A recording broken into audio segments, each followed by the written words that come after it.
लेकिन सबसे पहले जम्मू कश्मीर की बात करने वाले हैं, जहां चुनावों के बाद सियासी हवा बदल गई है। और सिर्फ हवा ही नहीं बदली है, सियासी रुख भी बदलता दिखाई दे रहा है, कहीं और मुड़ता भी दिखाई दे रहा है। और इसी तरह के बयान अब सामने आ रहे हैं।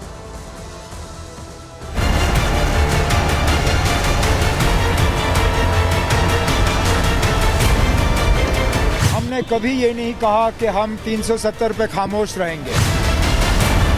370 हम वापस लाएंगे, हमारा हक है। स्टेट वैसे जम्मू कश्मीर को सेंटर की बीजेपी गवर्नमेंट देगी कि ना कि उमर अब्दुल्ला देगा। ये हमारी आइडेंटिटी का हिस्सा है, इसको हासिल करने के लिए हम वादाबंद हैं। तो देखिए 10 साल बाद चुनाव हुए और नेशनल कॉन्फ्रेंस की जीत हुई, नंबर्स उसके हित में आते दिखाई दिए। लेकिन उमर अब्दुल्ला भी ये समझ गए कि ये पत्थरबाजों वाला वो पुराना कश्मीर नहीं है जहां आप विरोधी स्वर अपनाते रहेंगे और आपको समर्थन मिलेगा। ये अब वो कश्मीर बन चुका है, नया कश्मीर बन चुका है जो संकल्प के साथ विकास चाहता है। और अगर विकास नहीं हुआ तो बहुत नुकसान हो सकता है। उमर अब्दुल्ला ये बखूबी समझ रहे हैं और यही वजह है कि वो जो पुराने राग अलापा करते थे उसमें थोड़ी तब्दीली आ गई। अब वो भड़काऊ बोल नहीं सामने आ रहे, अब सामंजस्य की बात की जा रही। कहा जा रहा है कि दिल्ली से बात करनी होगी, क्योंकि अगर बैर रखेंगे तो केंद्र से कैसे मदद मिलेगी, कैसे सब चीजें अच्छे से चलेंगी, क्योंकि विकास का वादा करके आए हैं। और ऐसे में विकास का जब वादा करके आए तो वो वादा तो पूरा ही करना पड़ेगा। क्यों हम ऐसा कह रहे हैं, आपके सामने डिटेल चलिए जल्दी से रख देते हैं, क्योंकि ये जानकारी आपके लिए जानना बहुत जरूरी है। ये सिर्फ बातें नहीं है, इसके असली तथ्य क्या है अब आपको चलिए वो बता देते हैं। हम जल्दी से आपके सामने वो जानकारी रख देते हैं, क्योंकि स्टैंड बदल गया उमर अब्दुल्ला का। और ये स्टैंड यूं ही नहीं बदला, इसके पीछे की वजह है। वजह क्या है? ये जो तस्वीर आप देख रहे हैं, ये जो आप तस्वीर देख रहे हैं, 370 और स्टेटहुड, ये दो बातें चुनावों से पहले उमर अब्दुल्ला बार बार दोहराते दिखाई दिए थे, बार बार कहते दिखाई दिए थे, और इसी के बिना पर चुनाव लड़ा। और अब चुनावों के बाद देखिए, ये ग्राफ देख रहे हैं आप, ये 370 का डिप हो चुका है और स्टेटहुड अभी भी ऊपर है। स्टेटहुड को लेकर अब बात उन्होंने रख दी है और उन्होंने 370 को साइड कर दिया, क्योंकि वो समझ रहे हैं कि अगर स्टेटहुड की बात करेंगे बात बनेगी, विकास होगा, लेकिन 370 अब वापस नहीं आ सकता। ये उमर अब्दुल्ला को बखूबी समझ आ रहा है। क्यों हम ऐसा कह रहे हैं, चलिए जानकारी आपको दे देते हैं। देखिए स्टैंड बदल गया है 370 पर उमर अब्दुल्ला का। और विधानसभा चुनावों में जीत के बाद ये उन्होंने बयान दिया है, केंद्र के साथ खराब संबंधों से कोई लाभ नहीं मिलेगा, कोई फायदा नहीं मिलेगा, दिल्ली के साथ तालमेल बनाना जरूरी है, ये उमर अब्दुल्ला कह रहे हैं। और दिल्ली से झगड़ा करके कुछ नहीं मिलेगा, यानी एक सामंजस्य, एक कॉर्डियल रिलेशन रखने होंगे, ये उमर अब्दुल्ला समझ चुके हैं बखूबी। और नई सरकार के गठन से पहले पूर्ण राज्य की बात जो कही गई है उस पर जोर दे रहे हैं। कह रहे हैं कि जम्मू कश्मीर हमेशा के लिए केंद्र शासित प्रदेश नहीं रहेगा। पीएम और गृह मंत्री ने भाषणों में राज्य का दर्जा बहाल करने का वादा किया था और उम्मीद है कि पीएम जल्द से जल्द वो वादा पूरा करेंगे। तो ऐसी उम्मीद रख रहे हैं उमर अब्दुल्ला, और स्टेटहुड की बात अब वो तेजी से करते दिखाई दे रहे हैं। और अब आपको बताएं, क्योंकि ये जो तब्दीली आई है यूं ही नहीं आई है। उमर अब्दुल्ला का स्टैंड इसलिए बदला है क्योंकि उन्हें पता है कि अब सिस्टम बदल गया है। सिस्टम ऐसे बदल गया है कि अब चीजें अगर सही तरीके से जानी तो उनको लेकर कोशिशें करनी होगी, बात करनी होगी, डायलॉग करना होगा। क्यों मैं ऐसा कह रहे हैं, देखिए जानकारी आपको दे रहे हैं, क्योंकि केंद्र सरकार ने देखिए एलजी की ताकत में इजाफा कर दिया है। जी हाँ, जिस तरह से एक टेंस माहौल था वो अब कंट्रोल में कैसे आया, एलजी ही संभाल रहे थे इतने दिनों से।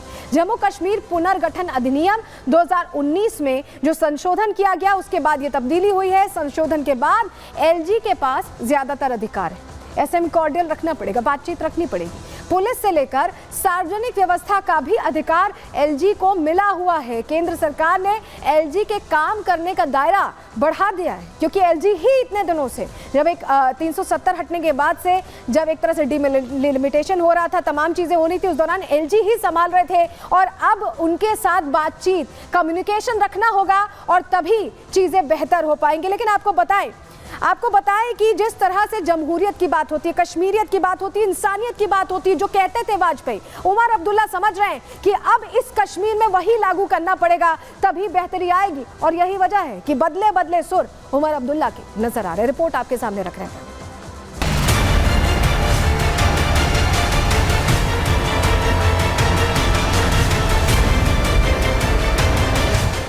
बदले बदले सुर, बदली बदली बात। सवाल है कि आखिर क्या है बात जो एनसी शुरू से ही 370 की धुर विरोधी रही, जिसने अपना पूरा चुनाव इस मुद्दे पर लड़ा, जिसने 370 को लेकर बीजेपी सरकार पर निशाना साधा।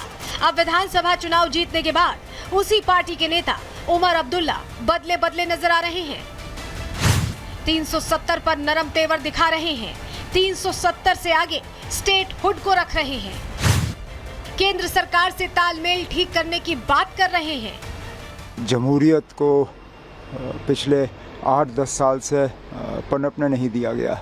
वोटरों ने बहुत सोच समझ के अपने वोट का इस्तेमाल किया। अब हमारी जिम्मेदारी है कि हम अपने काम के ज़रिए अपने आप को इन वोटों के काबिल और इन वोटों के लायक जो है वो साबित करें। दिल्ली कभी रियासत रही नहीं, हम एक रियासत थे। 2019 से पहले जम्मू कश्मीर अपने आप में एक रियासत थी और हमें रियासत का दर्जा एक वादा दिया गया है। कैबिनेट का पहला फैसला ये होगा कि वो एक रेजोल्यूशन कैबिनेट की तरफ से पास करें कि मरकज़ को अब जम्मू कश्मीर में रियासत का दर्जा देना चाहिए। नई दिल्ली के साथ एक तालमेल तो बनाना ज़रूरी है। दिल्ली के साथ झगड़ा करके ये मुतालबे, ये मुश्किलात हल नहीं होंगे। सवाल है कि क्या उमर अब्दुल्ला समझ चुके हैं कि जिस सरकार ने 370 को लागू किया, उसी सरकार से उसे हटाने की बात करना नासमझी होगी। शायद उमर अब्दुल्ला ये समझ चुके हैं कि अगर 370 को लेकर आवाज तेज की गई तो एलजी और सरकार के बीच तकरार बढ़ेगी। हालांकि नेशनल कॉन्फ्रेंस के कुछ नेता अब भी 370 के मुद्दे को जिंदा रखने की बात कर रहे हैं। ये मुद्दा ही नहीं है, ये सिर्फ कहने के लिए मुद्दा नहीं है, ये हमारे दिल के बहुत करीब है, ये हमारी आइडेंटिटी का हिस्सा है। इसको हासिल करने के लिए हम वादाबंद हैं और जरूर कोशिश करेंगे, ऐसी कोई बात नहीं। वहीं बीजेपी ने भी उमर अब्दुल्ला की तरफ नरम रुख अख्तियार किया हुआ है। बीजेपी नेता शहनवाज हुसैन ने बयान देते हुए कहा है कि उमर अब्दुल्ला केंद्र सरकार से तालमेल कर जम्मू कश्मीर को तरक्की के रास्ते पर लेकर जाएंगे। वो सरकार बना रहे हैं और जम्मू कश्मीर में तो हम लोग इस बात से खुश हैं कि जमहूरियत की जीत हुई है। हम लोग उस दल से आते हैं जहां व्यक्ति से बड़ा दल और दल से बड़ा देश। देश का सवाल है कि जम्मू कश्मीर में जिस तरह लोगों ने डेमोक्रेसी में, जमहूरियत में यकीन दिखाया है, तो जमहूरियत की जीत हुई है। उमर अब्दुल्ला केंद्र से तालमेल करके और तरक्की के रास्ते पे ले जाएंगे, ऐसा उन्होंने कहा है। हालांकि ये पहली बार नहीं है जब बीजेपी और एनसी के रिश्तों में हल्की मिठास देखी गई हो। इससे पहले भी जब केंद्र में अटल बिहारी वाजपेयी की लीडरशिप में सरकार बनी थी, तब 1999 में नेशनल कॉन्फ्रेंस बीजेपी के साथ आ गई थी। वाजपेयी सरकार ने उमर अब्दुल्ला को केंद्र सरकार में मंत्री भी बनाया था। हालांकि बाद में दोनों की राहें अलग हो गई, लेकिन फारूक अब्दुल्ला को आज भी वाजपेयी याद आते रहते हैं। फारूक गाहे बगाहे वाजपेयी की तारीफ करते रहते हैं। इतना ही नहीं, फारूक अब्दुल्ला ने प्रधानमंत्री नरेंद्र मोदी की नीतियों की भी कई बार तारीफ की है। साफ है कि अब उमर भी इस रास्ते पर चलकर केंद्र सरकार के साथ तालमेल बिठाकर एलजी के साथ संवाद रखकर जम्मू कश्मीर में विकास का एक नया रास्ता देख रहे हैं। Bureau report, Republic Bharat.